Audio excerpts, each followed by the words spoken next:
So where do you start with all of this? How did it hit you? Were you expecting it? Because this was one of the moves that was suggested by many following Texas, Oklahoma at this point last summer. I did not expect it when the news broke. I was in the middle of work.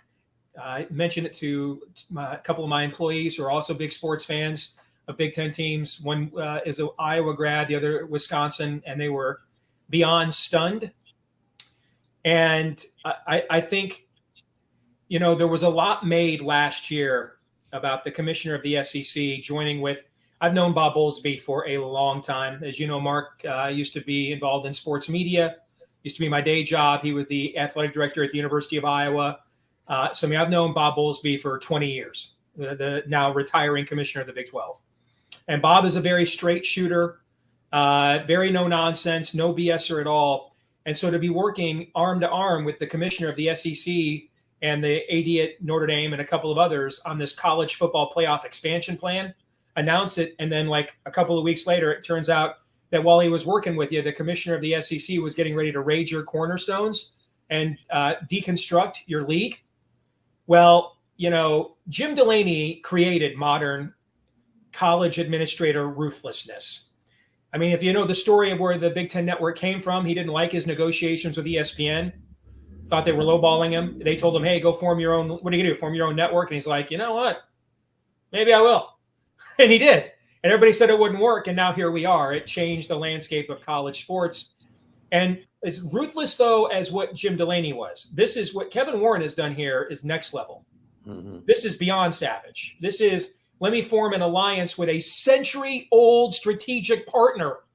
All right, the Big Ten and the Pac-10 and now 12 have been strategic partners. They formed when the College Football Association was formed in the 80s after the Supreme Court opinion that deregulated television. They did their own thing. They have been de facto co-conferences our entire lives. Mm-hmm. And so to form this alliance to create a voting block to hold off SEC, ESPN hegemony over the new playoff, and then turn around and raid their league of their cornerstones. Let me tell you right now, Jim Phillips, who Kevin Warren beat for the job of commissioner of the Big Ten.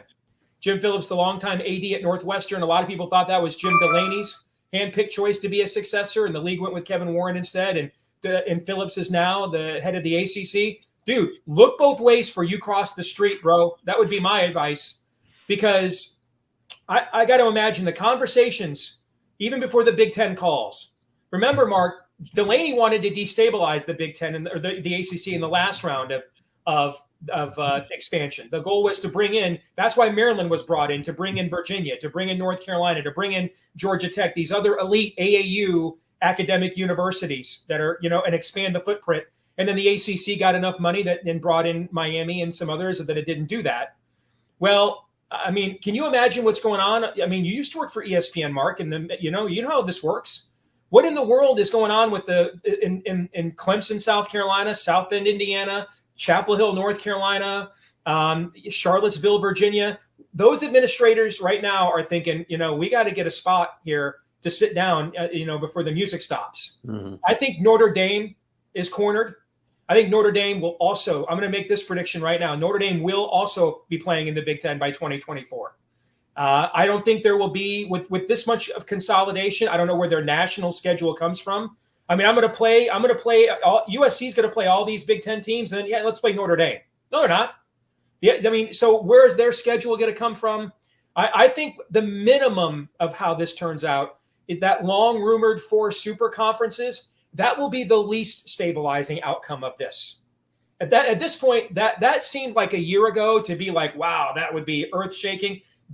I would pray for that now. That'll be the least amount of existential levels of change we see. More than likely, you're looking at an AFC NFC with the SEC and the Big Ten, and there will still be all these universities playing because you got to have TV revenue and inventory. So they're going to want MAC games and these other games, but they will absolutely be playing like a different sport. They're cannon fodder now. They will officially be cannon fodder later. And I think the big decision that's going on right now in places like Eugene, Oregon is, where they have all the Nike money, Stanford, which may have the largest endowment on planet Earth. I think those two places right now are deciding, where are we better off? Are we better off having a co-conference with what's left of the Big 12 and to make up for it in volume and essentially just own the space west of the Rockies? Or are we better off calling the Big 10 and say, why don't you, hey, the SEC got to 16 before you did. Why don't you get to 20 before they do? And I don't know the answer to that. I don't know all the numbers. That's not my thing. But I'm pretty confident that those are the conversations happening in Palo Alto and Eugene and Seattle, Washington right now.